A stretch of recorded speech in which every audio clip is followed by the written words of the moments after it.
Ce matin, X21. Bienvenue à votre dimanche vision. Alors, avant de commencer, on va prier ce matin, qu'on puisse vivre quelque chose de particulier ce matin. Peut-être que l'Esprit de Dieu puisse toucher nos cœurs d'une façon spéciale aussi ce matin. C'est pas juste à propos de choses humaines ce matin, c'est à propos de, je crois, Dieu qui veut visiter son Église. Donc, prions. Seigneur, je te prie pour cette Église, je te prie pour chacun d'entre nous. Je te prie, Seigneur, pour les gens qui vivent des temps difficiles ces temps-ci. Merci, Seigneur, parce que tu dis dans ta parole que tu es un roc. Alors que tout s'effondre parfois dans nos vies, Seigneur, toi, tu es un roc et tu es là et tu nous tiens. Et ton amour nous tient. Ta grâce nous tient. Je te prie, Seigneur, pour le dimanche vision ce matin. Je te prie, Seigneur, que ce soit beaucoup plus que des stratégies humaines ou un discours humain ou une expérience humaine. Seigneur, ce matin, on aspire au divin. Je te prie pour un puissant mouvement de ton esprit, Seigneur, ce matin. Qu'on puisse vivre, pas juste entendre, pas juste lire, qu'on puisse vivre ce matin la vie en abondance que tu as pour chacun d'entre nous. Déverse ton amour, déverse ta grâce. Et merci, Seigneur, parce que tu es toujours là avec nous et tu es là au-devant de nous. Viens nous visiter ce matin, Seigneur. Amen. Amen. Ça va bien tout le monde? Yes. Je suis vraiment content, excité ce matin de pouvoir partager avec vous un dimanche vision. Et en fait, comment je le vois, c'est que c'est pas un dimanche vision où est-ce que j'ai des choses particulièrement à vous dire. Je crois que c'est une expérience qu'on va vivre ensemble ce matin. Et il y a différents leaders aussi qui vont intervenir. Ce matin, vous savez, bâtir l'Église en 2022, c'est un travail d'équipe. C'est pas le travail d'un couple, c'est pas le travail de 2, 3 personnes, c'est un travail d'équipe avec une multitude de personnes qui participent. Et ce matin, le thème que j'avais à cœur de vous partager, c'est une Église qui prend son envol. Et c'est dans le cadre de notre Dimanche Vision. Hélène Keller, qui est la première femme aveugle qui a gradué, qui a eu une graduation universitaire, a dit ceci. « La seule chose qui soit pire que d'être aveugle, c'est d'avoir la vue, mais aucune vision. » Proverbe 29, 18 nous dit « Quand il n'y a point de vision, le peuple est sans frein. » Et ce matin, le premier point que j'aimerais qu'on regarde ensemble, puisqu'on parle de vision, c'est un dimanche matin, vision.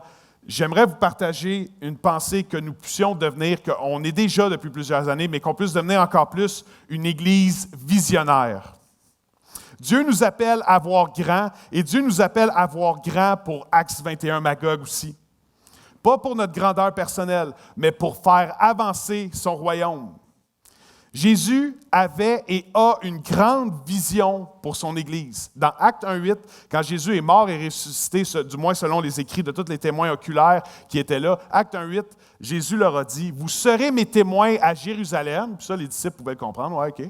Là, il va dire « Dans toute la Judée, dans la Samarie. » Et la Samarie, c'est un pays que les Juifs, à l'époque, détestaient parce qu'ils les considéraient comme des rivaux, un peu comme les Français et les Belges aujourd'hui. Et jusqu'aux extrémités de la terre. Jésus avait une vision pour son Église. Jésus avait une vision mondiale, internationale, plus grande que ce que les disciples avaient jamais vu jusqu'à maintenant pour son Église. Jésus était et est visionnaire pour son Église, qui est son corps. Sa mort et sa résurrection ont initié le plus grand mouvement que l'histoire humaine a vu à ce jour. Et ça, c'est l'Église. Aujourd'hui, 2,3 milliards de personnes se considèrent de près ou de loin rattachées à la foi chrétienne. C'est plus que la population de la Chine, de l'Europe et des États-Unis réunis. Vous ferez les calculs, vous verrez. Les missiologues affirment, les gens qui étudient les mouvements religieux et les mouvements de foi, affirment qu'il y a plus de conversions à la foi évangélique depuis 1980 à aujourd'hui, donc les dernières 40 ans, que dans tous les siècles précédents combinés. Il existe une montée exponentielle du nombre de chrétiens évangéliques dans le monde, et ici, Acts 21 Magog, on en fait partie. On est appelé à être une Église visionnaire, une Église qui regarde à la prochaine étape, une Église qui aspire à la croissance. Être une Église visionnaire, c'est aussi réviser nos tables de mathématiques. On ne veut pas de soustraction, du moins le moins possible. On ne veut surtout pas de division, mais notre appel, c'est d'être dans la multiplication. Depuis l'été 2021, ici à Acts 21, vous savez, l'été passé, on a eu un drôle de meeting quand on a commencé, puis on était en période de COVID et tout. Durant le staff, on hésitait parce que la moitié du staff insistait sur l'idée que c'était peut-être pas une bonne idée d'ouvrir parce qu'on n'allait être pas assez nombreux, puis avec les bénévoles et tout, c'était peut-être mieux de simplement fermer. Ça, c'était il y a un an, puis c'était avec la COVID, puis il y a différentes raisons. Mais depuis, on a doublé 3 fois ici à Acts 21 Magog. Et je pense que Dieu veut faire plus que ça encore, et ça l'a culminé. J'étais touché il y a 2 semaines à Pâques, alors que des familles me textaient qu'ils ne pourraient pas être là à cause qu'il y avait la COVID. Si on calcule les gens, juste moi, les gens qui m'ont texté qui étaient malades, on était plus de 200 personnes à se mobiliser pour Pâques il y a 2 semaines. C'est quand même incroyable. Et Dieu prend soin de son Église. Et moi, j'aimerais vous dire qu'on est appelé à être une Église visionnaire. Et ce n'est pas juste à propos des chiffres, mais ce n'est pas vrai de dire que les chiffres ne comptent pas non plus. Parce que chacun d'entre nous, on est des personnes. Moi, ce matin, je peux voir une foule. Je connais certains d'entre vous, je vous connais très bien. Mais Dieu connaît chacun d'entre vous et chaque personne compte. Donc, ce n'est pas vrai de dire que quand une Église est en croissance, ce n'est pas quelque chose qui compte. Et moi, en tant qu'Église, j'espère à ce qu'on soit une Église visionnaire. J'aimerais qu'on regarde à comment est-ce que Dieu va travailler parmi nous et nous permettre de rejoindre la ville pour qu'on soit 200 ici, de façon régulière. Ensuite, 300. Ensuite, 400 à travers les années. Puis certains d'entre vous pourraient dire, « Ouais, mais attends, là, il y a à peu près 200 places assises, 250 places, tout. Qu'est-ce qui arrive? » Bien, la majorité des églises qui grandissent, vous savez, qu'est-ce qu'ils font? Ils passent à une deuxième réunion. Alors, qui sait, moi, j'espère, et ça va être un paquet de troubles, ça va être épuisant pour moi, ça va être épuisant pour plusieurs personnes, on va se structurer, mais moi, j'ai hâte qu'on va avoir au moment où est-ce qu'on va avoir le problème de devoir créer une deuxième réunion ici, à Acts 21 Magog. Certains bénévoles sont essoufflés déjà, c'est comme, ouf, je ne suis pas sûr que c'est une bonne idée. On est appelé à expérimenter la santé et la croissance qu'enseigne le Nouveau Testament. Le Nouveau Testament enseigne qu'une Église en santé, c'est une Église qui grandit. C'est un peu comme un enfant. Vous savez, l'Église, ce n'est pas une business, ce n'est pas une organisation, ce n'est pas un OSBL, c'est un organisme vivant. Et un organisme vivant, quand il est en santé, il grandit. C'est comme les enfants.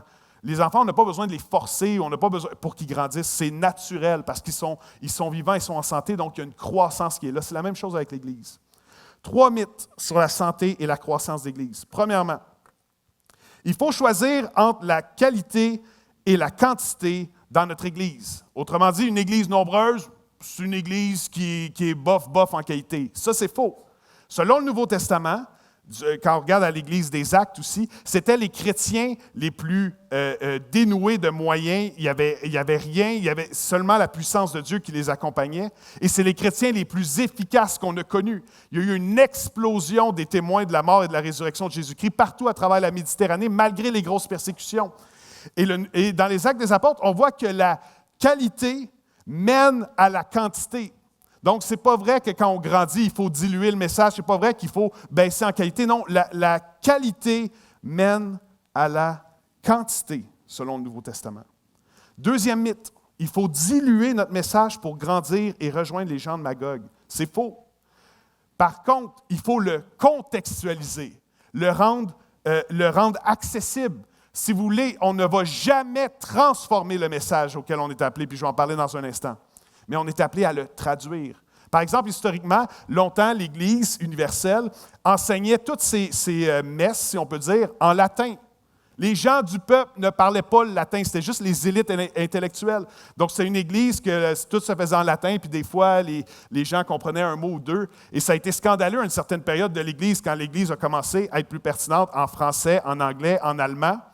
Mais c'est la même chose aujourd'hui. Des fois, en tant que croyant, on parle un message, on parle d'une façon qui ne connecte pas avec la culture. On est appelé à ne pas diluer notre message, mais on est appelé à traduire et à contextualiser notre message pour qu'il soit accessible et vivant pour tous les Québécois et Québécoises.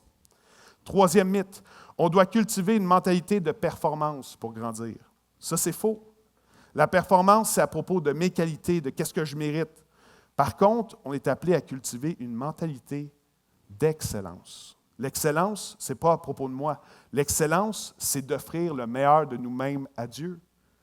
La performance, c'est de focusser sur mes qualités, qu'est-ce que moi je mérite. L'excellence, c'est de focusser sur qu'est-ce que Dieu mérite. Et Dieu mérite le meilleur de chacun d'entre nous. Dans tous les aspects de notre vie, Dieu veut avoir le meilleur de nous. Le meilleur pour notre couple, le meilleur pour notre vie financière, le meilleur pour nos relations, le meilleur pour notre vie d'Église. Dieu veut avoir le meilleur de nous-mêmes. Être une Église qui a une mentalité d'excellence, c'est travailler comme si tout dépendait de nous. Et jeûner et prier, puis ça, j'y crois du fond de mon cœur. Jeûner et prier comme si tout dépendait de Dieu.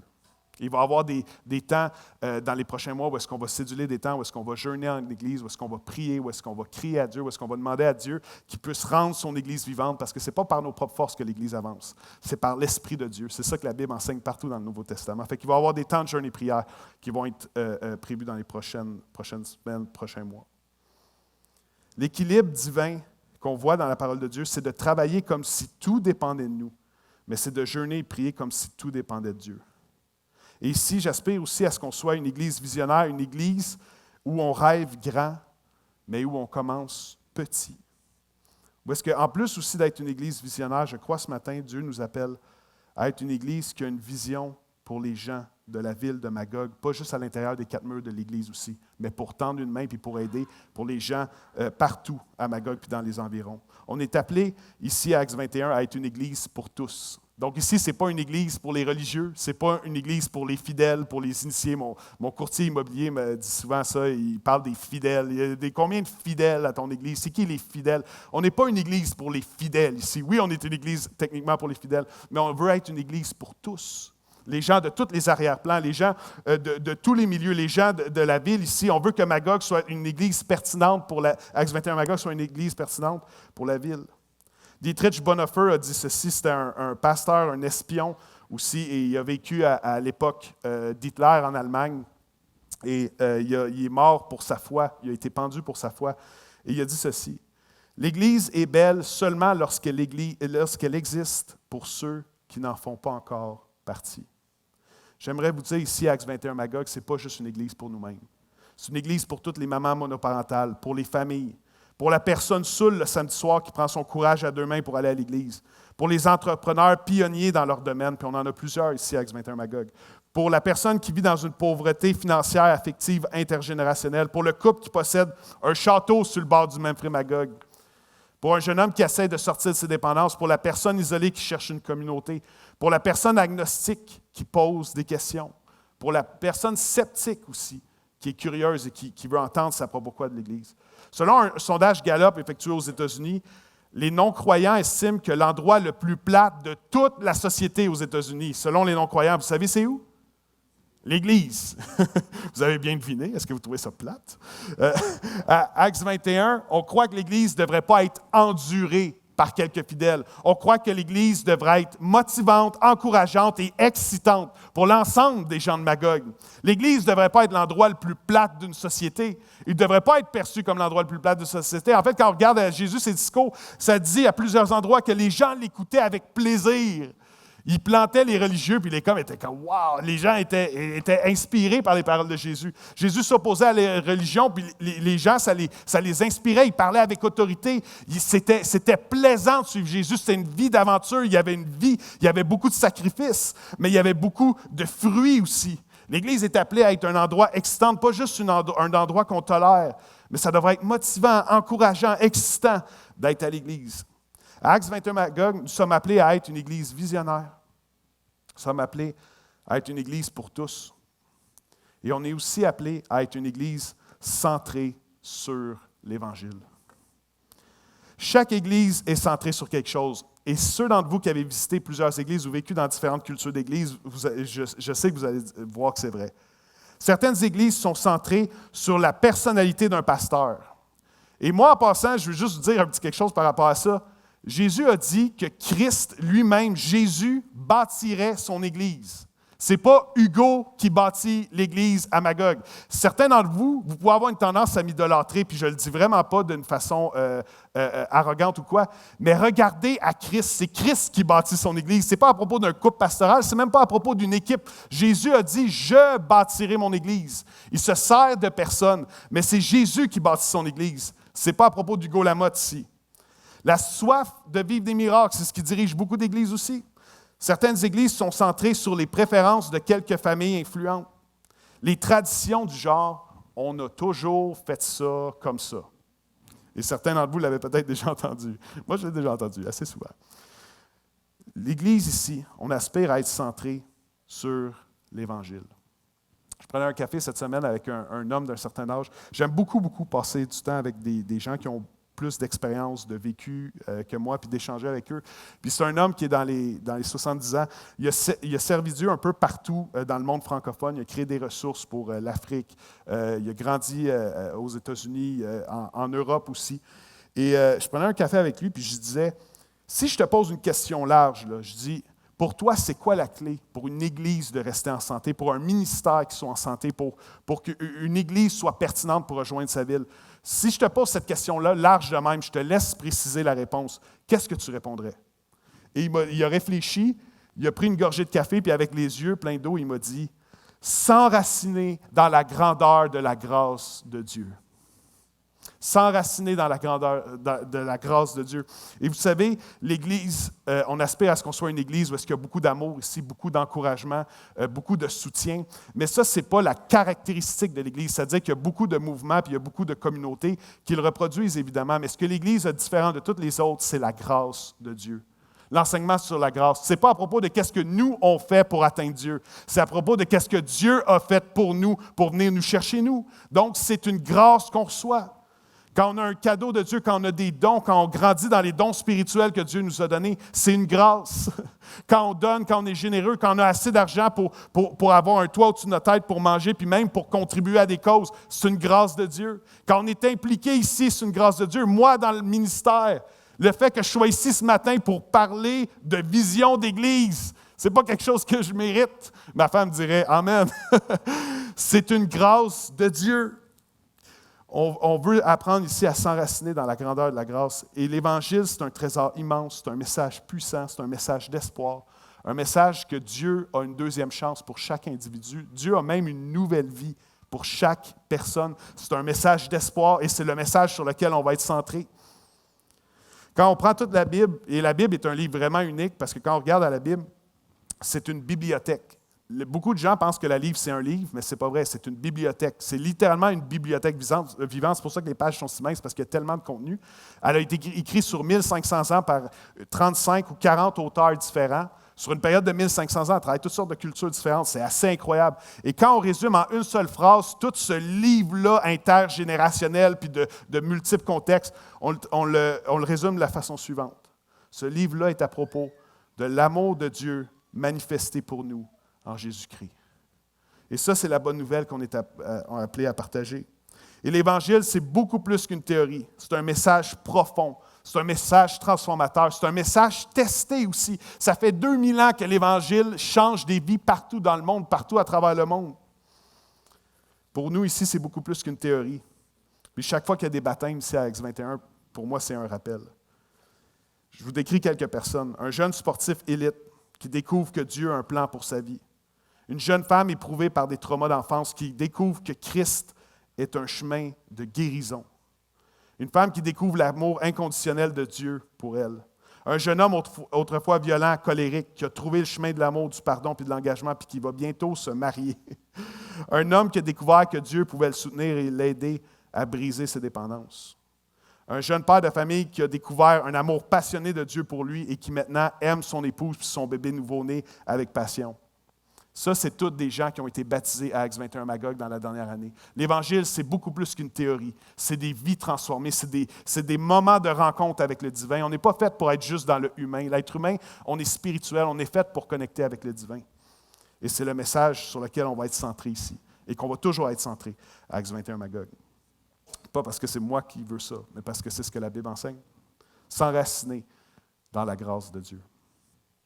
À Acts 21 Magog, on va être une église visionnaire, on va être une église pour tous, on va être une église centrée sur l'Évangile et on veut aussi être une église unie. Notre appel ici, c'est de marcher dans le pardon. C'est la raison pour laquelle je vous dirais, si ce matin vous avez quelque chose contre qui que ce soit ici ce matin, demandez à Dieu qu'il vous donne la force de pardonner et pardonnez de tout votre cœur. Est-ce que ça veut dire qu'on est dans un monde rose puis de licorne? Non. Est-ce que ça veut dire que les chrétiens ont moins de conflits que les non-chrétiens? Non, je te confirme que non. Mais la différence, c'est comment on répond à ces conflits-là. Et moi, je peux vous dire, est-ce que ça m'est arrivé ici d'avoir des discussions difficiles? Oui. Est-ce que ça m'arrive à chaque semaine d'en avoir? Probablement. Parce que quand on a une vision, puis on sait où est-ce qu'on s'en va, on sait aussi à quoi on doit dire non. Puis quand on dit non, il n'y a personne qui aime ça se faire dire non, puis je le comprends. Mais honnêtement, puis je me tiens devant Dieu, devant vous aujourd'hui, puis il voit mon cœur. Est-ce que j'ai de l'amertume contre qui que ce soit ici, dans tous les leaders, dans les gens de Sherbrooke, dans les gens ici ce matin? En toute honnêteté, zéro. Et ça, c'est notre appel. Ça ne veut pas dire que ça va toujours être parfait et qu'on va vivre dans un monde de licorne, mais on est appelé à marcher dans le pardon les uns les autres. Et c'est la raison pourquoi je célèbre aussi l'unité avec le campus de Sherbrooke, que Magog et Sherbrooke, on est en mission ensemble et qu'on n'a jamais été aussi soudés ensemble. Après autant d'années, c'est magnifique et on marche les deux, chacun dans les missions, dans les terrains que Dieu nous confie à Sherbrooke et à Magog. Et ici aussi, on croit à Acts 21 quand on parle d'unité. On ne croit pas que le but de la vie chrétienne, c'est de venir seulement à l'Église le dimanche matin. Ici, à Acts 21, c'est un party le dimanche matin. C'est une célébration. C'est un moment d'envoi en mission aussi. Donc, ce n'est pas juste à propos de se réunir les uns les autres, puis que Dieu puisse nous bénir en dedans des quatre murs, puis qu'on cherche des choses incroyables en dedans des quatre murs. Non, ce n'est même pas à propos d'une expérience juste ici entre les quatre murs. C'est à propos d'une vie transformée puis fructueuse. Et chacun d'entre nous, on est appelé à avoir un impact positif d'amour, de grâce et d'encouragement dans les milieux où est-ce qu'on évolue. Donc ici, c'est une rencontre, c'est un party, c'est une célébration, puis c'est un moment d'envoi aussi en mission pour les 6 prochains jours. Et ça recommence à chaque semaine. Et on est une diversité ici à Acts 21 active, avec des dons différents, des talents différents, mais on travaille tous en unité. Et moi, si je peux vous partager mon cœur par rapport à ça, je crois dans un temps de prière, et je ne dis pas ça tout le temps, mais je crois que dans un temps de prière avec un leader ici, j'ai vraiment reçu un murmure de Dieu. Et ce que Dieu a dit, c'est qu'ici, on aurait un impact incroyable, mais que ça ne viendrait pas de l'estrade, que ça viendrait, entre guillemets, de la salle, que ce serait vous et moi, des gens ordinaires, mais qu'on sert un Dieu extraordinaire qui allait rejoindre la ville. Et je le crois de tout mon cœur, et on poursuit ça, et c'est la raison pourquoi il va y avoir des jeûnes et prières, pour qu'on puisse se disposer. Parce que Dieu n'utilise pas l'élite, Dieu n'utilise pas les plus qualifiés, Dieu utilise les gens qui sont disponibles. Est-ce que vous êtes disponibles la semaine? Et on marche en unité ensemble. J'ai listé quelques dons. Selon la Bible, puis il en existe encore beaucoup plus, mais j'ai listé 18 dons. Le don d'administration, de discernement d'apôtre, donc d'implantation et de multiplication, le don de partager sa foi, le don d'exhortation, donc d'encouragement, le don de foi, de générosité, de guérison, de secourir et d'aider, le don d'hospitalité. Certains d'entre vous, vous pouvez faire la différence par l'accueil bienveillant que vous faites des gens chez vous. Des paroles de connaissance, le leadership, le don de compassion, le don de prophétie qui est de dire des paroles d'encouragement, d'exhortation et d'édification. Le don de service, d'avoir un cœur de serviteur. Le don des langues qui est pour l'édification personnelle. Le don pour enseigner. Un don de sagesse et de paroles de sagesse. C'est tous des dons que chacun d'entre vous, vous en avez quelques-uns dans la liste. La Bible enseigne qu'on a tous des dons. On est tous doués à notre façon. Et on est en unité parce qu'on célèbre tout le monde ensemble, oui, d'une façon, oui, d'une structure. Oui, l'Église, moi je crois que le Saint-Esprit est vraiment pas juste dans l'improvisation, le Saint-Esprit est aussi dans la préparation. Mais on est chacun appelé à être envoyé en mission la semaine et on a chacun nos dons et nos talents et on marche en unité ensemble. Je crois aussi, et ça je suis convaincu puis je le vois, puis moi c'est un des grands réconforts pour moi à Acts 21 Magog, puis un des grandes sources d'encouragement, c'est qu'Acts 21 Magog, c'est plus qu'à propos d'une personne, 2 personnes, 3 personnes, c'est à propos de leaders au cœur de serviteurs qui se lèvent pour prendre soin de l'Église. Et j'aimerais inviter quelques leaders. Ce matin, ce n'est pas juste moi qui va parler, il va y avoir quelques leaders qui vont faire des interventions. Et un point de vision qui est important pour nous, c'est d'être une Église chaleureuse et accueillante. Et la personne qui fait arriver ça à Acts 21 Magog, c'est Sarah de la Fontaine.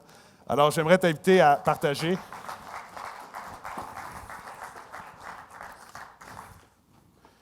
Donc, quand tu es prête, Sarah. Vous voyez, son cœur de serviteur était là pour ramener la chaise pour d'autres, mais oui, c'est pour toi aussi. Je te laisse partager.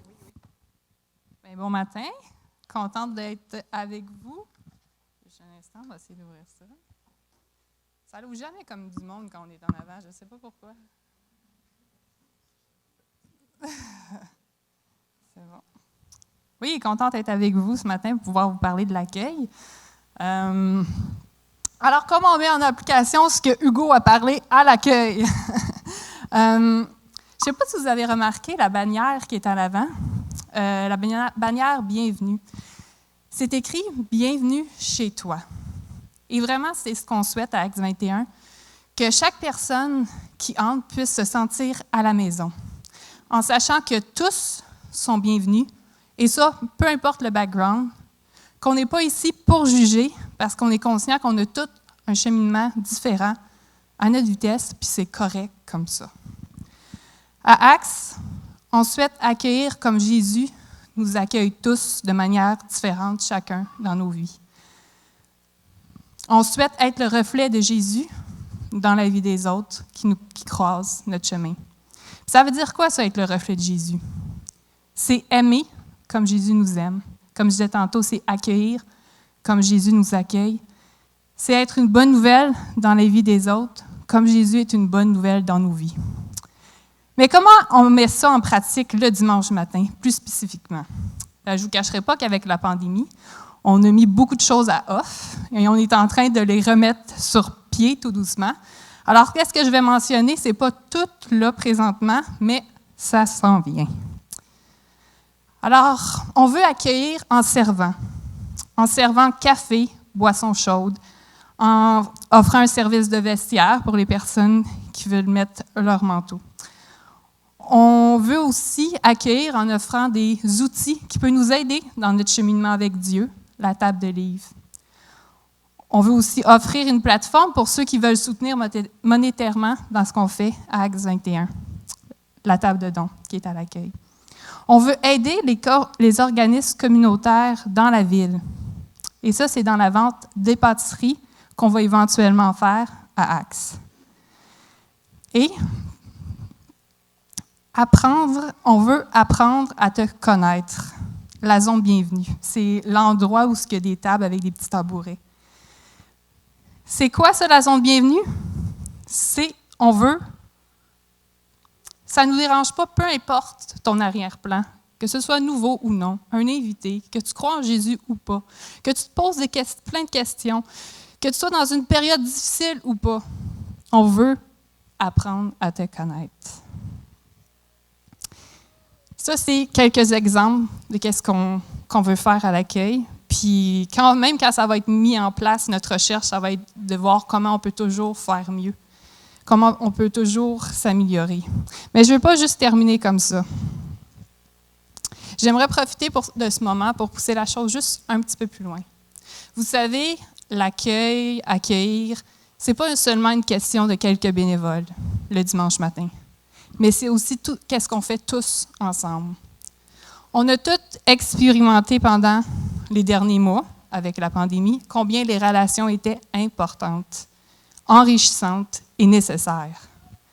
Je pourrais, en prenant exemple sur ma propre vie, vous raconter combien ces moments ont été riches, m'ont fait grandir, puis ont contribué à la personne que je suis aujourd'hui. Alors, pour terminer, je veux t'encourager. Si ça te dit, à la fin de la matinée, reste dans la salle ou dans l'entrée, pas longtemps, 5-10 minutes, et ose parler avec quelqu'un avec qui tu n'as jamais parlé.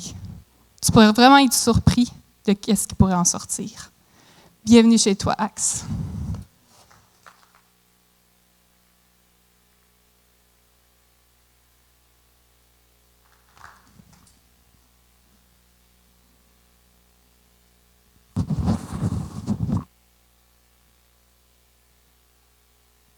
Ça va bien?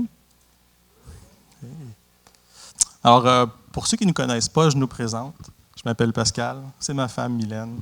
On est parents de 3 grands-enfants, 16, 17 ans et 20 ans. En fait, nous, on est les responsables de l'éducation chrétienne qu'on a accepté avec joie de commencer environ, je dirais, à l'automne dernier. Je l'ai déjà mis dans mes notes. Donc, ça fait plus de 23 ans que Mylène et moi, ensemble, on fait le ministère auprès des enfants. Puis on a fait ça vraiment de diverses façons. Autant que c'était des groupes de jeunesse ou des choses comme ça. Donc, on est vraiment contents, oui, de s'être joints à Acts 21. Puis je vais donner à Mylène le micro pour qu'elle vous partage un petit peu notre vision. Bonjour tout le monde. J'espère que vous allez bien. Excusez ma voix, on a eu le COVID il y a à peu près un mois, puis c'est comme resté un peu. En fait, ce qu'il y a sur notre cœur, tout d'abord, c'est que les enfants viennent à la connaissance de Jésus puis qu'ils fassent de lui leur sauveur personnel. Mais pour nous, spécialement, c'est plus que ça. En fait, que les jeunes aient le goût de venir à l'Église, c'est quelque chose de super important. Même que ce qu'on désire, c'est qu'ils aient le goût qu'ils tirent leurs parents eux-mêmes à venir à l'Église dimanche après dimanche.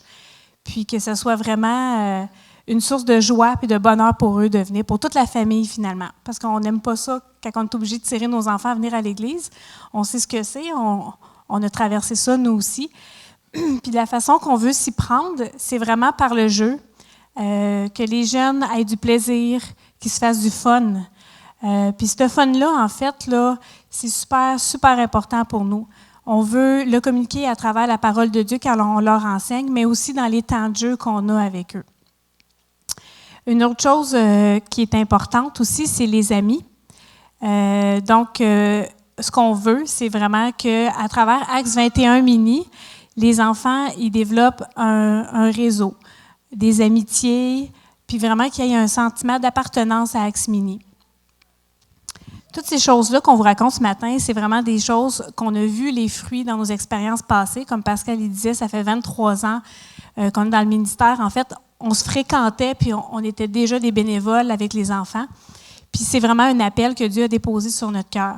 Fait qu'on se voit, nous, notre place à l'Église pour le moment, pour le moment, ça fait 23 ans, mais en fait, vraiment, c'est avec les enfants. On tripe avec eux, on les aime, puis on sait aussi que c'est des observateurs. Ils nous observent beaucoup, donc c'est important pour nous d'être des exemples, d'être des modèles, puis on veut vraiment refléter l'amour de Dieu aussi à travers ce qu'on fait avec eux.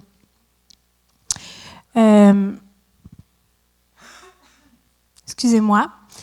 Jésus lui-même, il dit dans Marc, « Laissez venir à moi les petits-enfants, ne les empêchez pas. » Puis en fait, on veut que les enfants viennent à nous, on veut être proche d'eux, on veut développer des liens avec eux. Quand on dit « on », c'est nos bénévoles avec les enfants, c'est pas juste nous, là, c'est vraiment toute l'équipe. C'est un travail d'équipe.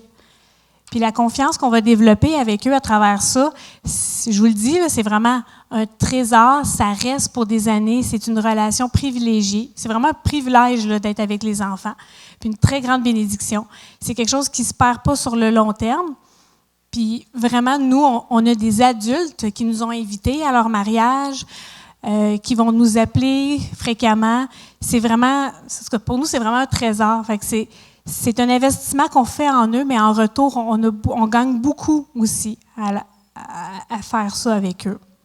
J'aime l'image là, de Dieu, qu'on est comme l'extension des mains de Dieu, parce qu'en fait, Dieu il a besoin de nous pour agir dans la vie des gens, mais agir avec les enfants aussi. Il ne faut pas oublier qu'à travers tout ça, les enfants font partie de l'Église.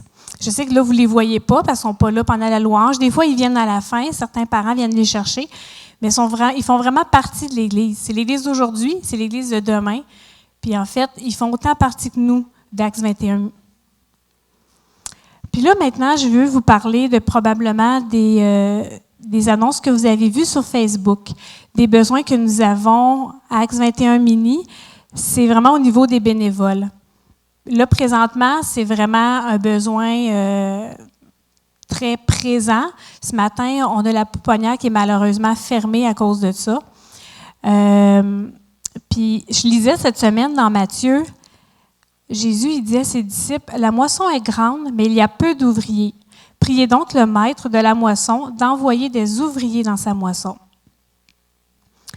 Nous, à Acts 21 Mini, on est en mission. C'est un champ missionnaire, le champ de l'enfance dans la vie de ces enfants-là. Puis, je sais qu'on va récolter un jour ce qu'on est en train de semer, mais pour le moment, on a besoin vraiment de gens avec nous.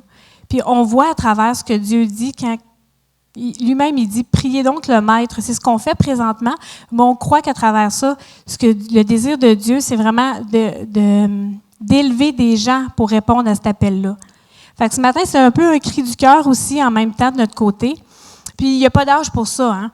Là, ce matin, on a une équipe de bénévoles qui prend soin des jeunes vu qu'on est ici, puis qu'on manque de bénévoles, mais on a une équipe d'adolescents. Certains, c'est leur première fois, puis on voit qu'ils ont vraiment beaucoup de plaisir. Ceux qui ont des enfants, vous pourrez voir leur avis après la réunion de ce matin.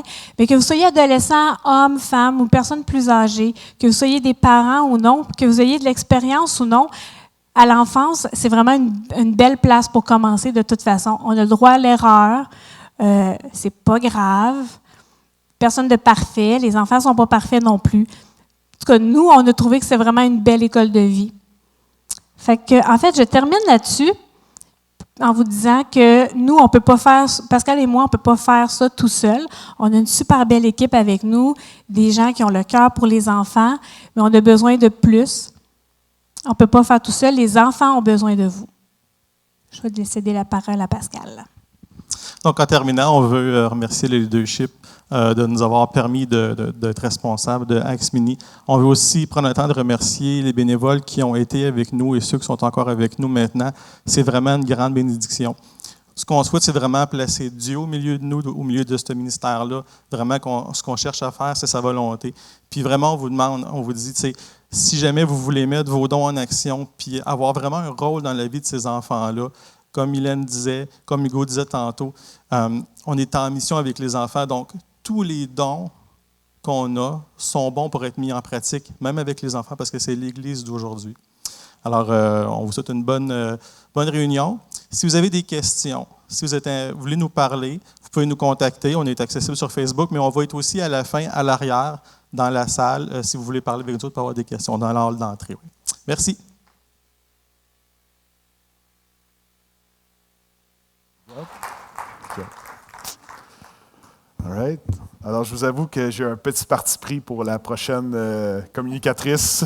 Ben, c'est mon épouse, OK? Avant que vous partiez à des potins. Donc, Laurence, on a à cœur depuis notre arrivée ici qu'il y ait une culture d'encouragement, une culture d'entraide, mais aussi à Acts 21 Magog, une culture de prendre soin. Une Église qui prend soin les uns des autres. Donc, je te laisse y aller, moi. Oui, donc moi, je vais vous partager une des façons à Acts 21 qu'on souhaite prendre soin les uns des autres. Donc, comme Hugo disait, c'est ça fait longtemps qu'on a à cœur la relation d'aide dans l'Église. Puis, depuis cet hiver, là, depuis la série sur la santé mentale, la santé émotionnelle, on a lancé de façon un peu plus officielle et concrète là, un département de relations d'aide dans l'Église. Donc, c'est une équipe de bénévoles de Sherbrooke et Magog. On est vraiment une équipe ensemble qui est constituée d'hommes et de femmes qui avons à cœur la relation d'aide, mais au-delà de ça, qui avons aussi les qualités, la motivation, l'expérience, puis la maturité aussi pour pouvoir accompagner individuellement des personnes qui en auraient de besoin. Donc, qu'est-ce que c'est la relation d'aide à Acts 21? C'est quoi notre vision pour le département? En fait, on offre de l'accompagnement qui est individuel pour n'importe qui en ressentirait le besoin. Donc, que vous viviez un petit défi ou un grand défi dans votre vie, que vous soyez, que ça fait pas longtemps que vous venez à Axe ou que ça fait longtemps que vous venez à Axe, que vous soyez bénévole, leader, impliqué, peu importe, c'est vraiment, tout le monde peut faire une demande à nous, à l'équipe, là, de rencontrer quelqu'un de l'équipe du département de relations d'aide. Vous savez, on a quelque chose en commun, tout le monde ici, en fait, tous les êtres humains, c'est qu'on va passer par des moments difficiles, tôt ou tard. Là, je ne veux pas plomber l'ambiance ce matin, mais ça fait partie de la vie. Puis les chrétiens, on n'est pas épargnés, pas parce qu'on est chrétien qu'on est épargnés de l'épreuve puis de la souffrance. Par contre, on croit que Dieu veut venir nous rencontrer dans ces moments-là. On croit que Dieu a quelque chose pour nous. On croit aussi qu'il y a de l'espoir. On croit qu'il y a toujours des solutions aussi. Puis des fois, ça peut faire du bien de juste rencontrer quelqu'un, même si on a l'impression que c'est pas un grand défi qu'on vit ou peut-être notre vie, on a l'impression qu'elle va très bien, mais à l'intérieur de nous, on voit qu'il y a quelque chose qui va pas. Peu importe. Des fois, ça fait du bien de pouvoir rencontrer quelqu'un en toute confiance, sans jugement, pour pouvoir partager qu'est-ce qu'on vit, d'essayer de pour essayer de voir un peu des fois les choses différemment, trouver des solutions auxquelles on n'avait pas pensé. Des fois aussi, on peut vous accompagner vers des ressources, vers des professionnels. On a des contacts. On ne prétend pas en fait être une équipe de professionnels en relation d'aide, mais assurément, peu importe ce que vous vivez, on peut vous accompagner. Puis on a même des ressources à l'extérieur où on peut vous accompagner, là. Donc, voilà, c'est dans le fond la meilleure façon là, de pouvoir entrer en contact avec nous pour pouvoir rencontrer quelqu'un, c'est par l'adresse courriel qu'on va afficher ici, aide@commercialaxe21.com. Donc, c'est moi qui prends dans le fond là, les courriels de cette adresse courriel-là, puis je vais pouvoir vous jumeler avec quelqu'un du département. Sachez aussi que toute cette démarche-là est vraiment confidentielle, que ça soit le fait que vous demandez de l'aide, de rencontrer quelqu'un, tout ce que vous confiez aussi avec la personne avec qui vous êtes jumelé, ça reste confidentiel. On veut que ça soit un lieu de confiance, un lieu sécurisant pour vous. Donc, voilà, fait que c'est pas mal ce que je voulais vous dire là, ce matin. À Axe 21, on est une grande famille, puis pour nous, c'est important de façon concrète de pouvoir s'aider puis se supporter les uns des autres, puis c'est une façon qu'on a choisi de le faire. Donc, voilà. Yes. Merci, mon amour. On présente aussi Nathan, vous savez, une des grandes bénédictions et je trouve qu'en termes organisationnels, d'une certaine façon, on part de loin un peu ici à Axe, mais une des grandes bénédictions, puis un des grands réconforts pour moi aussi, c'est l'arrivée de Nathan dans l'équipe. Nathan, il est jeune. Nathan, là, il a couru, justement, on est on the spot. il a fait une course, un marathon de 100 km. Un marathon normal, c'est 42. Un demi, c'est un 21. Il a fait une course de 100 km en montagne en Europe. Nathan, c'est un gars actif. C'est un gars qui a un cœur de pasteur aussi. On sait que Dieu nous le confie pour une saison, la plus longue saison qu'on espère possible. Mais on est vraiment privilégiés de pouvoir t'avoir avec nous, Nathan. Puis merci pour tout ce que tu fais. Merci pour tout ce que tu fais à l'insu des gens aussi dans la communauté pour les jeunes. Puis c'est ton temps, mon homme, je te laisse présenter ce que tu as sur ton cœur. Merci Hugo. Toujours le fun de se mettre sur le spot comme ça, à l'improviste. Il l'a dit, j'ai un cœur de jeune, puis je me considère presque encore comme un ado. Puis une des choses que Pascal et Mylène nous ont raconté avant, c'est que la génération future est notre priorité. Puis dans cette génération future-là, il y a nos ados. Puis en fait, on ne considère pas juste que c'est le futur de notre Église, ces adolescents, mais qu'ils font déjà partie entièrement de qu'est-ce que c'est Axe 21. Puis moi, je suis toujours touché, puis je prends part un petit peu au ministère jeunesse, on appelle ça, avec les adolescents, puis je vois à quel point ça fait partie des personnes à l'Église qui sont les premiers à s'investir, qui sont les premiers à s'impliquer. Donc je suis très fier de voir qu'ils ont envie de faire partie, ils ont envie de trouver leur place à Axe 21. Puis en parlant d'implication, mon point ce matin, c'était une Église impliquée dans sa communauté. Puis ça, c'est un des sujets de fierté pour ma part, de faire partie d'une église comme Axe, qui a beaucoup de projets sur le feu pour servir sa communauté. Puis j'ai été témoin de ça l'année dernière, alors que Axe 21 a choisi de collaborer avec Athlètes en Action, qui est un organisme chrétien à but non lucratif aussi. Lorsque Axe 21 a demandé au Centre Jeunesse de pouvoir aller envoyer une équipe de coachs là-bas à temps plein pendant tout l'été. Puis ce projet-là, c'est un projet qui va continuer cet été parce que l'équipe s'est agrandie. On va avoir 3 coachs à temps plein et non seulement là-bas au Centre Jeunesse, mais aussi dans la ville de Sherbrooke, Montréal et Magog, où est-ce qu'on va pouvoir organiser des camps de jour qui sont adaptés pour les enfants issus des églises, mais aussi pour leurs amis. Donc les publicités vont sortir bientôt. Je vais vous en reparler dans pas si longtemps que ça. Puis un peu pour vous raconter à quel point le camp au Centre Jeunesse a eu de l'impact sur les jeunes. J'ai croisé un kid qui est sorti de là-bas il y a quelques semaines. Je l'ai croisé à l'extérieur du Centre Jeunesse, puis on a un petit peu discuté avec lui, puis sa mère, puis il m'a littéralement dit qu'il regrettait d'être sorti si tôt parce qu'il ne pourrait pas participer au camp d'été 2022 avec nous. Donc nous, on était contents de savoir qu'il était sorti, puis lui, il a un but, c'est de pouvoir y retourner pour pouvoir faire du sport avec nous. Heureusement, on lui a dit qu'il pourrait nous joindre dans la ville de Magog, puis qu'on serait là pareil. Mais je veux souligner aussi les autres œuvres humanitaires desquelles je ne fais pas vraiment partie, mais il y a d'autres personnes ici dans la salle, puis à Sherbrooke, qui portent tous ces projets-là, puis je vais les lister rapidement. On a le 6K Run pour l'accès à l'eau potable qui est organisé par M. Oa et puis Seb Gauthier qui va venir tantôt. On a Opération Ça déménage avec plus de 100 bénévoles l'année dernière qui sont investis dans 22 déménagements en 2 jours. On a la boîte du Samaritain, où est-ce que Lisa Courchaine a mis en place tout un processus pour envoyer plus de 50 paquets cadeaux à des enfants dans des pays en voie de développement. On a la collecte pour la banque alimentaire de Magog.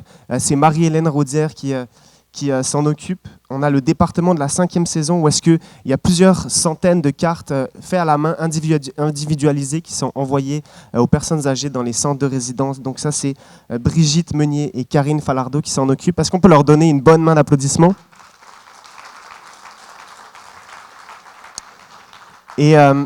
Et tous ces projets, c'est en partie dû à la générosité dont vous faites preuve, parce que tous ces projets, ça demande de l'argent, mais ça demande aussi du temps, de l'énergie.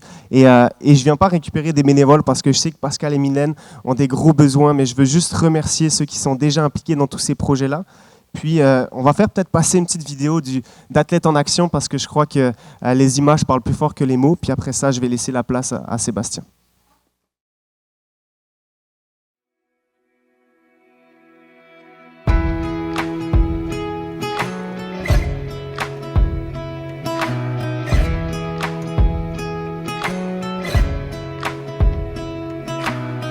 C'est Hugo Lamotte, je fais partie de l'équipe d'Axe et aujourd'hui, je suis vraiment privilégié de pouvoir vous partager un projet vraiment excitant qu'on a pu faire cet été auprès des jeunes du Centre jeunesse de Val-du-Lac.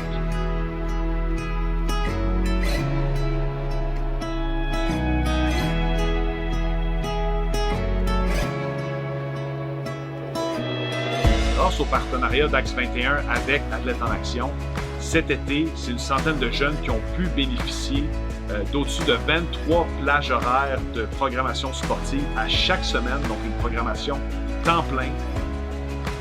Les activités ont un impact très positif sur l'ensemble des jeunes et même du personnel du Centre jeunesse. Ce projet-là, qui est d'une valeur d'environ 12 à 15 000 $, ça a tout été absorbé par des partenaires, par Axe 21 et surtout par Athlètes en action aussi, qui ont vraiment pris en charge le projet pour amener le service aux jeunes.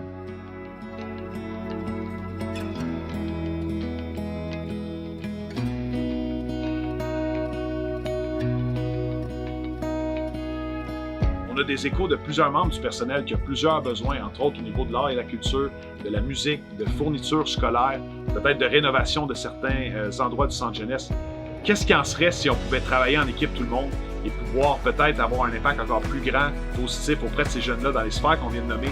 Ce serait juste incroyable. Alors je vous encourage à vous tenir au courant et à rester à l'affût parce qu'il y a des bonnes nouvelles qui s'en viennent bientôt.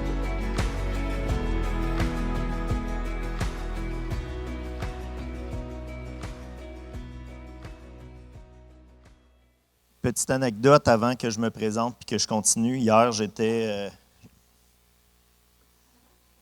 Hugo, il est fort, hein? Il a serré ça. J'étais au Costco. J'ai croisé une personne à qui j'ai partagé l'Évangile dans le passé, puis qui est venue à Axe 21 à quelques reprises pour finalement décider que c'était pas pour lui. Mais on a toujours gardé une bonne relation. Puis hier, je le croise au Costco. Puis je savais que maintenant, il travaille au Centre jeunesse. Puis Nathan le sait même pas, mais je lui ai dit comme « Hey, comme ça va bien, on a pris des nouvelles, tout ça. » Puis je lui ai dit « Hey, tu savais-tu que les gens qui sont là, qui s'impliquent à faire des sports, c'est des gens de Axe 21 qui sont là pour faire une différence. » Il dit comme « Ah, il dit, je suis tellement content d'entendre ça. » Il dit « J'entends l'impact positif que ça a sur les jeunes. » Il dit « Je vais moi-même aller leur parler. » Puis je trouvais ça intéressant parce que évangéliser, c'est aussi une question d'équipe. C'est aussi, ça n'a pas toujours les résultats qu'on voudrait la première fois quand on en parle, mais c'est à force d'être en contact, à côtoyer des croyants, à voir l'impact qu'on peut avoir, que ça finit qu'à porter du fruit. Donc, j'ai hâte de voir ce qui va se passer avec cette personne-là. J'ai hâte de voir ce qui va suivre, mais je trouve ça excitant de voir que notre Église, nos églises, sont impliquées dans les communautés. Donc, j'avais dit que j'allais me présenter. Ceux qui ne me connaissent pas, je m'appelle Sébastien Gauthier. Je ne suis pas ici habituellement. Je suis plus souvent à Sherbrooke. Vous allez me voir plus dans les prochaines semaines. Mon rôle à Axe 21, en fait, c'est de mettre en place des principes de saine gestion, autant des ressources que des finances. Donc, je suis là pour ça. J'étais à 2 jours semaine. Puis mon rôle est pour nos 2 campus de vraiment veiller puis prendre soin de nos 2 campus. Une Église bien gérée et transparente, ça fait partie de ce que j'ai à cœur, de ce qui est sur notre cœur en tant qu'équipe de leadership. J'ai entendu dire que ça fait un peu longtemps que vous n'avez pas eu de mise à jour financière. Je suis là pour vous faire une mise à jour financière. Parce qu'on veut être transparent. Donc, si vous avez des questions par rapport aux finances, on veut que vous puissiez venir nous poser ces questions-là, que vous communiquiez avec nous, que ce soit avec Hugo. Vous demandez mon courriel à Hugo, il va vous mettre en contact avec moi. On n'a rien à cacher à Acts 21. On veut être capable de parler de l'argent d'une façon transparente, que ce ne soit pas un tabou qu'on alimente à l'intérieur de l'Église. Donc, juste avant d'aller dans les chiffres précis, je veux nommer juste 3 choses. En fait, peut-être 2, non 3. C'est pas Hugo qui détermine son salaire. À Acts 21, on a un CA qui est là, qui est un conseil et d'anciens et un conseil d'administration, qui est là pour veiller autant à la direction spirituelle qu'à la direction financière de l'Église. Donc ça, c'est une première chose. Hugo n'a pas accès au compte de banque. Donc, juste que c'est peut-être des questions qui vous passent par la tête, que vous posiez des questions. Hugo, il est 2e signataire, donc il est capable de signer, de contre-signer nos chèques qui sont à double signature pour les dépenses qui concernent Magog. Mais sinon, il ne peut pas faire de transfert, de choses comme ça. Ce n'est pas son rôle, ce n'est pas pour ça qu'il est là. Il y a des personnes qui sont là à l'Église pour assurer ce rôle-là puis supporter Hugo dans son rôle de pasteur. Hugo ne sait pas, puis c'est probablement la chose la plus importante pour vous, Hugo ne sait pas qui donne quoi à Acts 21 Magog. Donc, si vous pensez que ce que vous donnez peut influencer le regard d'Hugo sur vous, c'est pas du tout le cas. On veut être dans une église où on va pas, on va pas regarder les gens en fonction de leur offrande, en fonction de leurs dons. On veut regarder les gens en fonction de qui ils sont, tout simplement. On ne veut pas faire du favoritisme, puis on a mis en place des pratiques qui, justement, nous assurent de ne pas faire de favoritisme. Donc, Hugo ne sait pas qui donne quoi à Magog. Donc, je me lance dans les chiffres. On veut vous partager, on en est où dans les chiffres pour Magog cette année. Vous allez avoir la slide qui va être là. Présentement, on a budgété 47 000 de salaire. Hugo, il est là juste à 3 jours semaine. On a Marc Pilon qui est là pour le supporter aussi, supporter l'équipe pastorale qui est à 1 jour semaine. Notre objectif pour 2022, vous l'avez en petit à côté, c'est 67 000. On aimerait d'ici la fin de l'année, idéalement, dès que possible, être capable d'engager un assistant pour Hugo pour être capable de faire arriver plus de choses sur le campus. Mission communautaire. Le communautaire est notre mission. En fait, c'est 18 000 $. Nathan nous parlait de tout ce qui est fait dans la ville de Magog. C'est 18 000 $ que l'Église de Acts 21 Magog renvoie dans la communauté à travers différentes initiatives. Puis ça, c'est une bonne nouvelle. On ne veut pas juste des gens qui sont généreux envers l'Église, on veut une Église qui est généreuse aussi envers la communauté. Notre coût d'occupation à Magog est très élevé, est à 158 000, très élevé par rapport au nombre de personnes qu'on a, mais pas très élevé par rapport à un paquet d'autres facteurs. Ça inclut tous les frais reliés à nos coûts d'occupation. On a le privilège d'avoir une bâtisse qui, comme Hugo disait, nous permettrait d'être à 2 à 3 services, de l'utiliser plus souvent dans la semaine. Vous avez vu l'impact, la façade est en train d'être terminée, puis on prépare un lancement pour inaugurer cette façade-là, pour faire comme inviter les gens de la ville à venir à Acts 21 Magog. Vous avez un bâtiment qui est rempli de potentiel, mais ça a un coût. Prochaine diapositive. Nos réunions du dimanche matin, l'accueil, la louange, Acts Mini pour les différents ministères. On a 10 000 $ pour acheter les fournitures, tout ce que ça peut coûter. Les événements, 2 000 $. Ça, on parle des événements comme le Minuit chrétien, différents événements qu'on peut faire organisés par Acts 21 Magog. Donc, un total de 275 000 $. C'est un gros budget. On est conscient que c'est un gros budget, mais par la foi, on avance parce qu'on pense que c'est ce que ça prend pour faire avancer la mission à Acts 21 Magog. Puis on veut être derrière le budget. En tant qu'Église, on veut se cotiser, c'est ce que je voulais dire, excusez-moi. Donc, nos revenus totaux, on vise 245 000, qui est une grosse augmentation par rapport à l'année dernière, mais on vise une croissance dans les offrandes.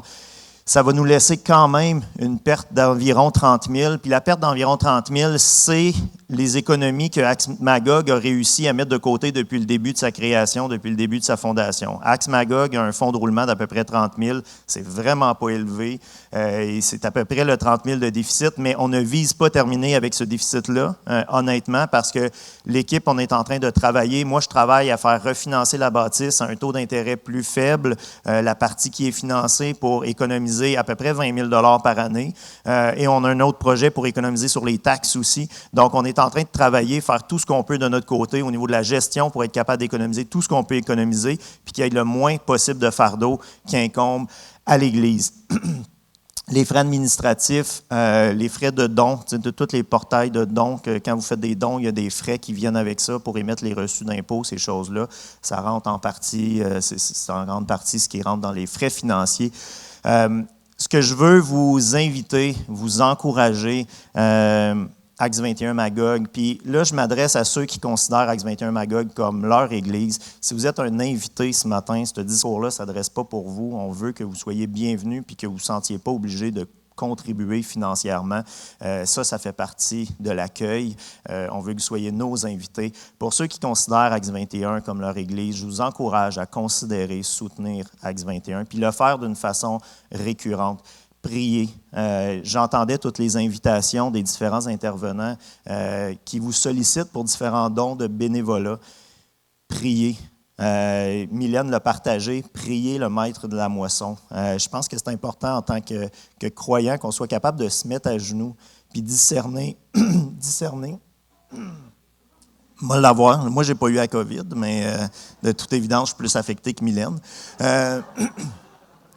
Mettez-vous à genoux pour discerner qu'est-ce que Dieu vous demande en tant que bénévolat et en tant que don.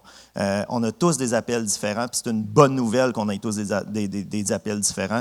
Peut-être que vous avez entendu tous les besoins ce matin, puis vous dites « Ouais, il faudrait que je m'implique à l'accueil, à la zone enfant, dans le bénévolat, dans la ville, Non, vous n'êtes pas appelés à tout ça, vous allez mourir. On est appelés à tous s'impliquer où ce qu'on est appelé à s'impliquer, tout simplement. Fait que priez Dieu, mettez ça devant Dieu, impliquez-vous bénévolement, impliquez-vous financièrement aussi. On cherche des personnes qui vont s'engager pour l'année à venir à donner un montant à toutes les semaines, 2 semaines, mois, mais des montants récurrents, pas nécessairement juste un gros montant à la fin de l'année. Ça aussi, c'est une bénédiction, mais on a besoin de planifier puis d'avoir des montants qui sont récurrents puis qui rentrent à toutes les semaines, à tous les mois, nous aide énormément à planifier. Et dès que les sous vont rentrer, on va être capable de considérer justement offrir du support à Hugo pour l'organisation de l'ensemble du campus de Magog. Donc, c'est l'invitation que je vous lance. Si vous avez des questions sur les finances, sur quoi que ce soit, venez me voir à la fin. Je vais être là pour répondre à vos questions. Ça me fera plaisir d'en parler avec vous. Je suis disponible. Ce n'est pas un sujet qu'on est mal à l'aise de parler. Donc, je vous encourage à venir me voir pour qu'on puisse en parler, mais priez, mettons-nous à genoux pour que, ensemble, on soit capable de prendre soin du campus de Magog, autant au niveau du bénévolat, au niveau des besoins qu'au niveau des besoins financiers. Bon dimanche.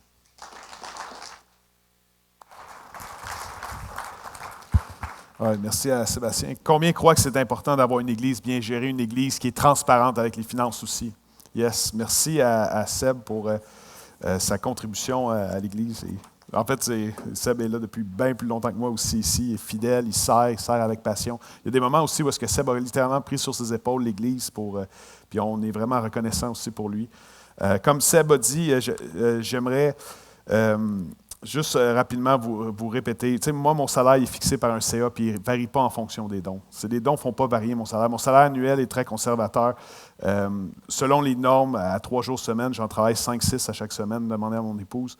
Je suis autour du seuil de la pauvreté. J'ai remboursé en entier mon salaire aussi en 2021. Je ne le dis pas d'une façon arrogante, mais juste pour vous dire, pour moi, j'ai une saine déconnexion des finances, puis un sain désintéressement aussi.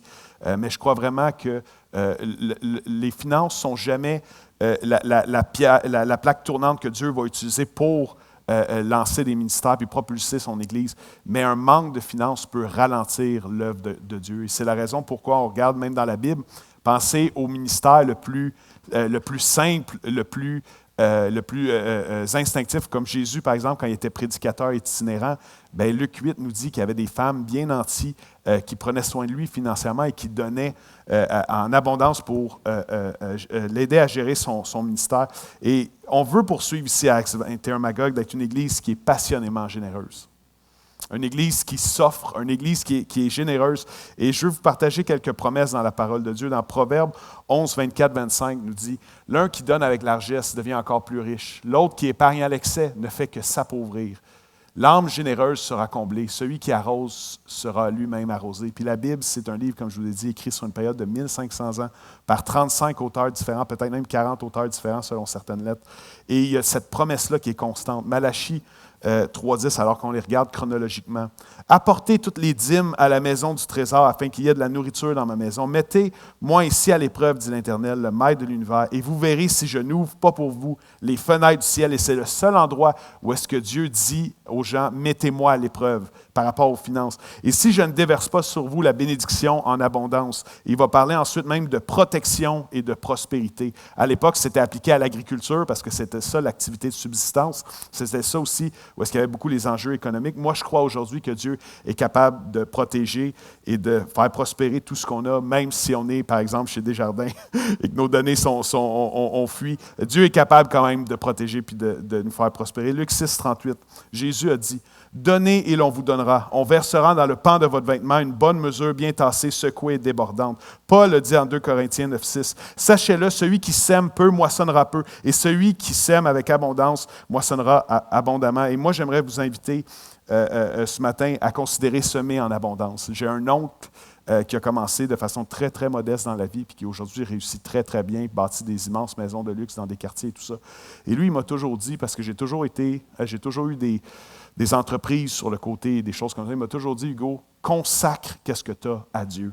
Puis je disais, qu'est-ce que tu veux dire par ça? Puis il répétait ça souvent, il dit, quand tu commences quelque chose, offre-en une première partie à Dieu. Puis tu vas voir comment Dieu va te bénir. Il l'a fait pour moi. Il dit, j'ai commencé avec rien. Regarde aujourd'hui où est-ce que je suis. Il dit, j'ai toujours donné. Et pour moi, c'est Dieu qui m'a donné cette croissance-là. Et je le crois vraiment, et c'est un principe qu'on voit qui est universel dans la parole de Dieu aussi. Et je veux juste m'ouvrir un petit moment, alors que on voit dans la Bible que la générosité, puis le maintien, c'était pour le maintien et le développement de l'endroit où les gens se réunissaient pour adorer. On voit dans le Nouveau Testament que la générosité est premièrement pour bénir et propulser la communauté où l'Évangile est prêché régulièrement, le corps de Christ. Et moi, personnellement, je peux vous dire, je vais inviter les musiciens à s'avancer, on va finir dans quelques instants. J'ai connu la pauvreté après 10 ans d'études, après avoir fait mon temps bénévolement 2-3 jours semaine, plus d'initiatives bénévoles. J'ai fait un burn-out, comme vous savez. J'ai connu d'être malade et d'être incapable de travailler pendant près de 2 ans et de devoir emprunter pendant cette période-là à des couples autour de moi, différents couples pour pouvoir arriver. Et c'est des expériences qu'on partage tous, on commence tous à quelque part dans la vie. Puis j'ai connu aussi récemment plus d'abondance à travers mon entreprise. Puis indépendamment de mes saisons de vie, quand Dieu me confiait 10 $, j'en ai toujours donné au minimum 1 pour son Église. Quand Dieu me confiait 100, j'en donnais 10. Et on n'a pas performé, moi et mon épouse, financièrement, mais on a été fidèles. Et ce que je veux vous dire à travers ça, c'est que je n'ai jamais réussi à être plus généreux que Dieu l'a été envers moi. Ce que Dieu dit dans sa parole par rapport à la générosité, c'est aussi vrai que l'importance d'aimer son prochain. Jésus, en fait, quand on regarde, il a parlé beaucoup du royaume de Dieu, mais le sujet qu'il a le plus parlé, c'est les finances. Et je sais dans quelle culture on est. Je sais que les Québécois, on a un malaise avec l'argent. Je sais que, par exemple, les Québécois, on a la plus grande chanteuse au monde en Céline Dion. Mais une fois sur deux, quand on parle d'elle, c'est pour la planter. Je sais qu'on a un malaise, les Québécois, avec l'argent. Les anglophones n'ont pas ce malaise-là. Les Américains ne l'ont certainement pas. Les Américains sont fiers d'arriver avec leur grosse Cadillac puis de le parker devant l'usine en disant « Voyez comment j'ai réussi ». C'est vraiment pas culturel ici au Québec. Et je comprends tout ça. Mais je crois que c'est important quand même de nous donner la chance d'être fidèles avec ce que Dieu nous confie. Et j'aimerais vous dire en ce moment, l'Église Acts 21, pas présentement, mais dans le plan de croissance et d'expansion, entre autres d'avoir un adjoint, j'aimerais vous dire que l'Église est partiellement menacée, si je peux prendre ce terme-là. Pourquoi? Parce qu'en ce moment, comme Seb partageait, il y a un manque de donateurs réguliers. J'aimerais vous inviter, et si Dieu vous met à cœur de donner 12 $, je vous inviterais à donner $1 par mois, s'il vous plaît, un en janvier, un en février, un en mars. Ce n'est pas à propos du montant. Jésus a dit à une vieille femme une femme âgée, pardon, qui s'est approchée pour donner son offrande. Puis Jésus a dit, c'est elle la plus spirituelle et la plus généreuse d'entre tous. Pourquoi? Parce qu'elle a donné de son nécessaire. Donc, ce n'est pas pour avoir des gros montants que je vous dis ça. C'est pour votre propre bénédiction. L'apôtre Paul lui-même, avec cette tension-là, disait, c'est pour votre propre bénédiction. C'est pour que vous puissiez porter du fruit puis semer avec foi. Et si Dieu vous met à cœur de donner 12 $ pour l'année, merci de donner un en janvier, un en février, un pour mars. Pourquoi? Parce que l'Église ici, on soutient, on marche par la foi et on met des choses en pratique et c'est des dépenses qui sont hebdomadaires ou qui sont mensuelles. Donc, nous, ça nous met un stress à toute l'équipe s'il y a un manque de régularité, parce que oui, en décembre, merci Seigneur, la provision vient, puis on ne finira pas en déficit, puis la santé de l'Église va être correcte et tout ça. Mais je pense que c'est un poids qu'on ne devrait pas porter. Soyons réguliers, s'il vous plaît. Certains d'entre vous, vous êtes plus réguliers avec Netflix puis Disney+ qu'avec l'Église. S'il vous plaît, priorisez l'Église. Ce n'est pas à propos de la taille du montant, selon chacun d'entre vous ce que Dieu vous met à cœur. Mais merci d'être régulier avec nous. Ça va faire toute la différence et ça va nous permettre aussi de planifier d'une façon cohérente pour voir c'est quoi la prochaine étape. Je vous l'ai dit, la vision ici à Acts 21, c'est qu'on soit 200, ensuite qu'on soit 300, qu'on soit 400. Et on a besoin de faire cet effort-là ensemble, collectif. Les finances ne sont pas le point de départ que Dieu utilise pour bâtir son royaume, mais un manque de finances peut restreindre le royaume. C'est pour ça que Paul en a autant parlé. Alors, je veux juste vous inviter à être généreux à votre Église. Et en terminant, j'aimerais ça, pouvoir vous partager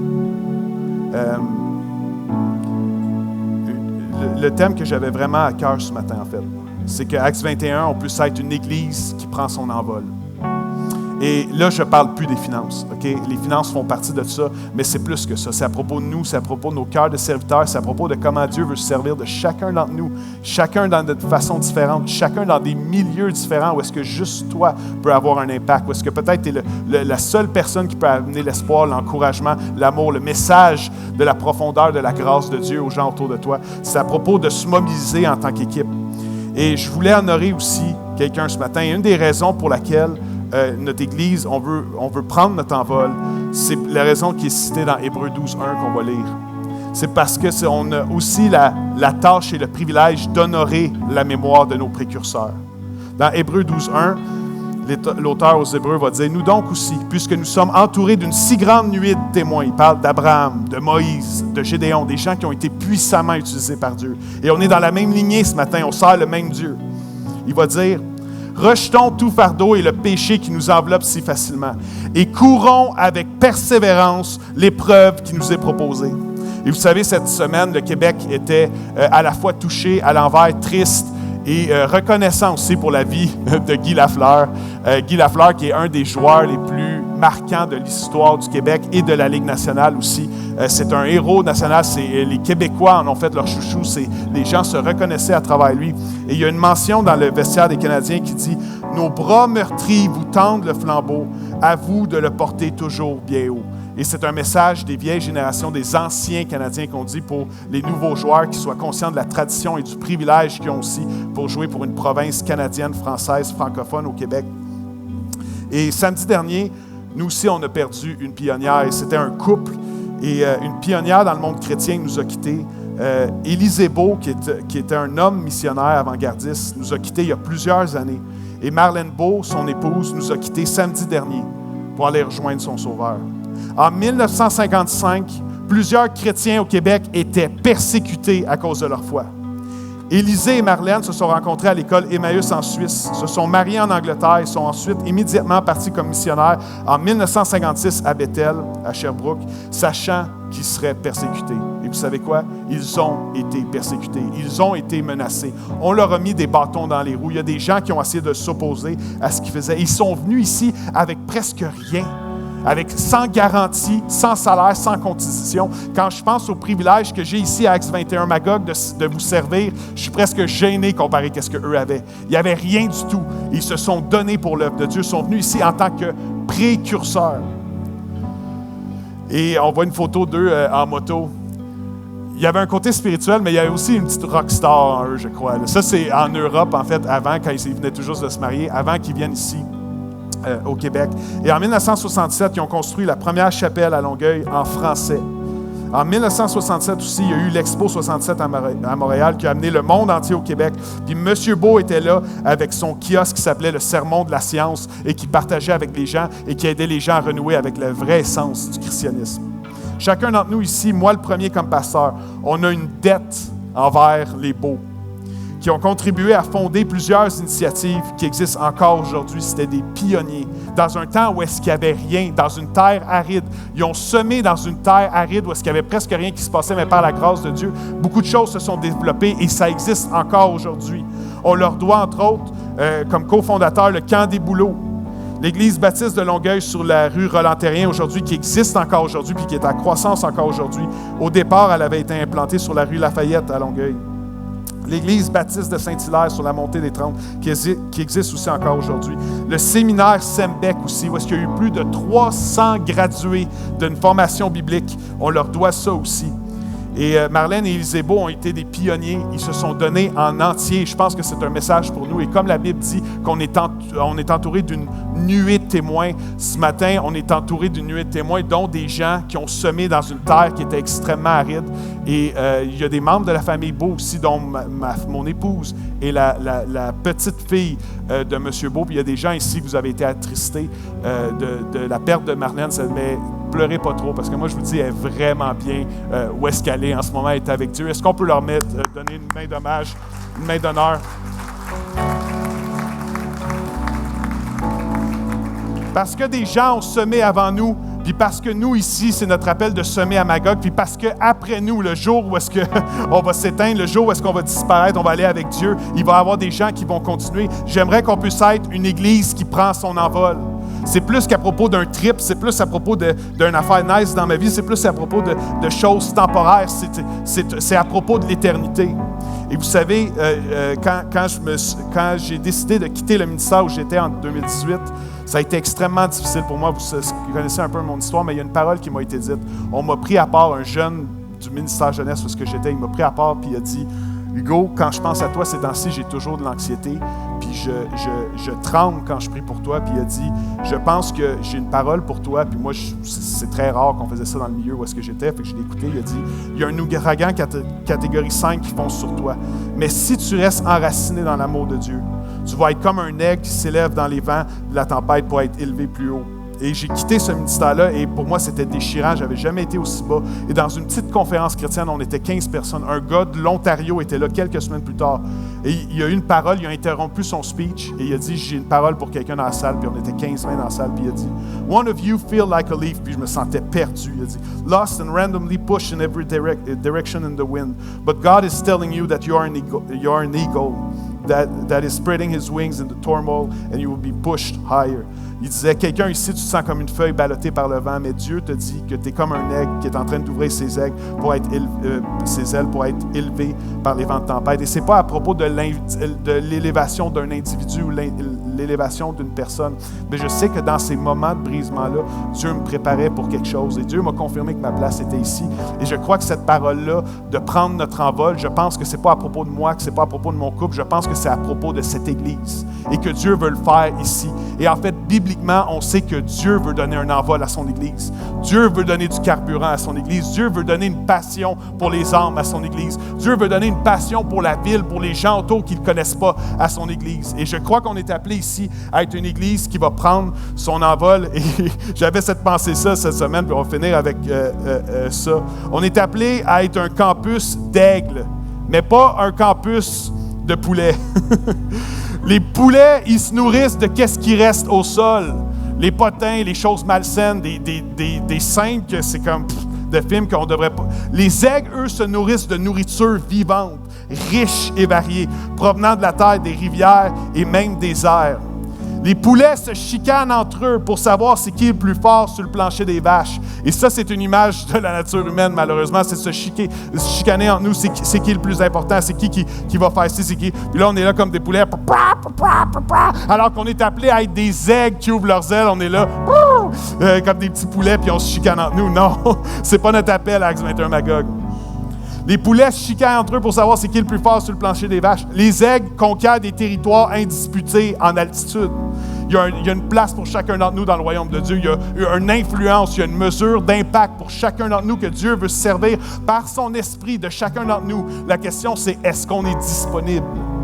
Est-ce qu'on est disponible en dehors des 4 murs de cette église pour avoir un impact pour notre ville? Les poulets sont omnibulés par leurs propres besoins. Ils ne contribuent pas à nourrir les autres. Même que j'ai vu, les poulets ne nourrissent même pas leurs poussins. C'est aux poussins de se débrouiller pour essayer de trouver de la nourriture. Pendant ce temps-là, les poulets se promènent. On est appelés à être des aigles. Les aigles se nourrissent leurs petits et leur offrent une portion de leurs ressources. Certains d'entre vous, vous êtes appelés à prendre votre envol, à étendre vos ailes. Et Dieu va vous donner une influence. Dieu va vous donner une bénédiction, pas pour vous, mais pour que vous puissiez être généreux pour le royaume. Je sais que mon épouse et moi, quand Dieu bénit notre entreprise, c'est pas pour qu'on soit plus riche, c'est pour qu'on puisse donner plus pour l'Église, c'est pour qu'on puisse être généreux. Les poulets ne prennent jamais leur envol, mais les aigles prennent leur envol. Alors j'aimerais vous inviter ce matin à considérer de pouvoir semer généreusement dans le ministère, de pouvoir vous laisser utiliser par Dieu, que le Saint-Esprit puisse diriger puis vous parler, à savoir comment chacun d'entre vous, et je ne parle pas juste en dehors des 4 murs de l'Église, je ne parle pas juste des besoins à l'Église, mais comment vous allez être utilisés puissamment par le Saint-Esprit pour rejoindre la ville. Ça a toujours été la dynamique. Lorsqu'une Église prend son envol puis ouvre ses ailes, c'est pas à cause du talent humain, c'est pas à cause des ressources, c'est pas à cause d'un bâtiment, même si ça aide, puis on est reconnaissant pour ce bâtiment. C'est à propos de chrétiens qui sont en feu et en flamme. Vous savez qu'est-ce que John Wesley a dit? Il a dit, le secret de ma prédication, c'était pas ma technique, le secret, c'est que je me mettais en feu, puis les gens venaient me voir brûler. Et j'invite aucun pyromane à mettre le feu au bâtiment ce matin. Mais qu'est-ce que ce serait si on pouvait être une église tellement passionnée pour les âmes, tellement passionnée pour le royaume de Dieu, tellement passionnée pour l'appel que Dieu dépose sur chacun d'entre nous, d'avoir une influence autour de nous, qu'on pouvait prendre notre envol comme campus. Ce matin, c'est beaucoup plus qu'à propos d'une religion. C'est à propos d'un mouvement que Dieu veut faire par son esprit pour rejoindre la ville ici. La question, c'est, allez-vous être disponible? On va chanter ensemble.